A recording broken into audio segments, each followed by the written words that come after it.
don't miss out. Hit that subscribe button.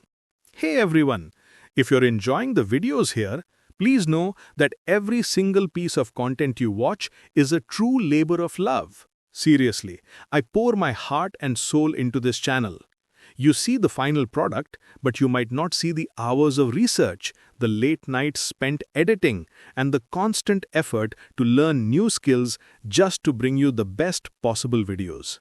I strive hard to make sure the content is always high quality, insightful, and entertaining for you.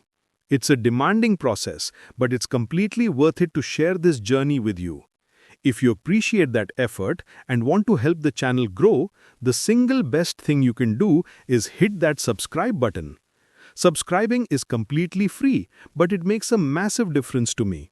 It tells me that the hard work is paying off and motivates me to push even further, create better videos, and keep this channel alive. So, if you want to be the first to catch the next video, if you want to support the grind, and if you want to be an active part of this community, please click the subscribe button right now. Turn on notifications so you never miss an upload. And give the video a like. Thanks so much for watching and for all your incredible support. I truly couldn't do this without you. In 1946, there was one last fragile hope to keep India united. We're going to dive into the story of the cabinet mission, this incredibly complex plan that was meant to build a single independent nation. But instead, it set the stage for its violent partition.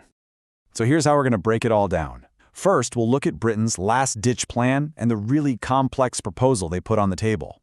Then we'll explore the clashing visions of the Congress Party and the Muslim League, before watching how the whole thing just dramatically unraveled and hit a point of no return. Okay, let's set the scene. It's February 1946. The British Empire is on its last legs, and India is just a powder keg of hope, anxiety, and tension. In what is really a final, desperate effort to prevent total chaos, the British government sends a high-powered mission to try and do the impossible: guide India to a peaceful, unified independence. Now, this mission had two absolutely monumental tasks. First, get India's rival political leaders to agree on a constitution for a single country. And second, make sure the transfer of power happened peacefully. I mean, it was like walking a tightrope over a giant canyon of division, and the fate of 400 million people was literally hanging in the balance. So who did Prime Minister Clement Attlee send to pull this off? He sent in the big guns, 3 of his most senior cabinet ministers. The viceroy at the time, Lord Wavell, even nicknamed them the Magi. You know, like the 3 wise men, hoping they could somehow conjure up a miracle solution from an increasingly impossible political landscape. And while they were busy in India, Prime Minister Attlee was back in London, essentially laying down the law in Parliament. He promised India would get its independence, for sure, but he also sent this not-so-subtle message to the Muslim League. A minority, no matter how powerful, would not be allowed to just veto the will of the majority forever. The clock was ticking. So what was this grand plan? What did the British actually put on the table? Well, it wasn't simple, not by a long shot. It was this incredibly complex 3-tiered structure. Really, it was a political balancing act that tried to give everyone a little something, but you know how that goes. It risked pleasing no one. At the very heart of the plan was this thing called the grouping scheme. Basically, they took a map of British India and carved it up into 3 huge sections, all based on the religious majority of the provinces inside them. So you ended up with these massive Hindu majority and Muslim majority blocks. This created what you can think of as a 3-layer political cake. At the bottom, you had the individual provinces handling their own local issues.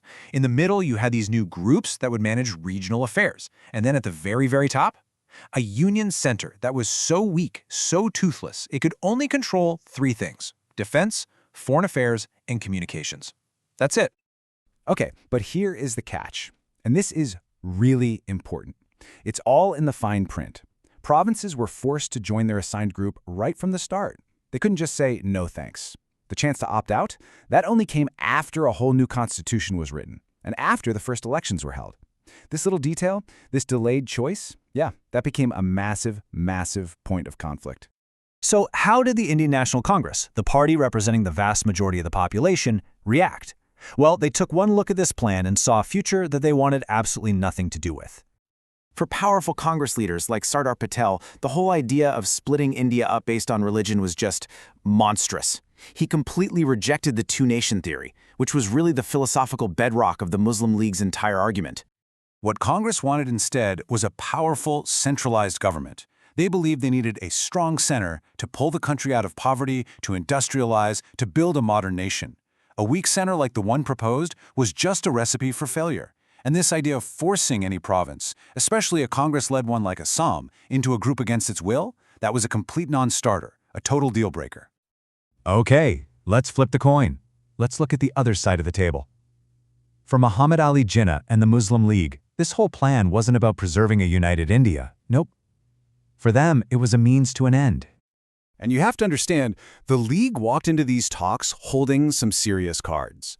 In the recent elections, they had won an incredible 93% of the seats that were specifically reserved for Muslims. I mean, that's a landslide. It gave Jinnah a powerful, undeniable mandate to be the voice for millions of India's Muslims. Jinnah's core argument was simple, but it was a game changer. He said, look, Muslims aren't just a big minority in India. We are a separate nation. And a nation, he argued, deserves self-determination. It deserves its own state. And this is where you can really see the deadlock, right? It's laid out perfectly here. Congress wants a strong center. The League wants a weak one. Congress says grouping must be voluntary. The League says it has to be mandatory. They were designing two completely different countries that were supposed to occupy the same space. It was just impossible. So you might be asking, why on earth did Jinnah accept the plan then? It was all strategy, a tactical move. He figured, okay, we'll accept this for now. He believed that once those Muslim majority groups B and C were established and running, they could just break away later. They were a stepping stone to the independent Pakistan he really wanted all along. But you see the problem, right? An agreement built on two totally opposite interpretations is like a house of cards. It was never going to last. And when it fell apart, boy, did it fall apart fast. The final nail in the coffin came from a pretty unexpected place, a press conference. On July 10th, the new Congress president, Jawaharlal Nehru, drops a bombshell. He basically says publicly the Congress doesn't consider itself truly bound by the plan, and the provinces would be free to opt out of the groups. Oh, and that was all Jinnah needed to hear. He immediately pounced on it, calling it treachery, saying it was proof that Congress could never be trusted. By July 29th, the Muslim League officially withdraws its support for the plan. And then, Jinnah makes the fateful call for Direct Action Day. The message was clear. If we can't get Pakistan through talks, we'll get it on the streets. And that's when the political failure turned into a human tragedy. Direct Action Day on August 16th ignited horrific communal violence. It started in Calcutta and then just spread like wildfire. Thousands of people were killed, and the trust that had held communities together for centuries was just shattered. After that level of bloodshed, any real cooperation was pretty much off the table. And the failure wasn't just about a fight between Congress and the League. There were other voices, other communities who felt like their futures were being ignored, and they were not happy. You had the Sikhs in Punjab, who were terrified of being swallowed up by a Muslim majority in their group. You had Dr. Ambedkar speaking for the scheduled castes, who basically rejected the entire process, demanding separate political rights. And then you had the Hindu Mahasabha, who opposed any plan that could possibly lead to the division of India. The whole thing was just fracturing from every possible angle. The violence, the endless violence, it forced a really terrible shift in thinking. For leaders like Sardar Patel, who had been one of the strongest champions for a united India, the calculation changed. Partition wasn't the ultimate political failure anymore. It had become a grim, awful necessity, perhaps the only way to stop the killing. So, here's the bottom line. The failure of the cabinet mission was more than just some diplomatic breakdown. It was the moment the dream of a united, independent India effectively died, setting the stage for the traumatic partition just 1 year later. And it leaves us with this really tough question. Was this a tragic missed opportunity, a genuine last chance for unity that was just squandered? Or was the plan doomed from the start, merely revealing a division that had already become inevitable?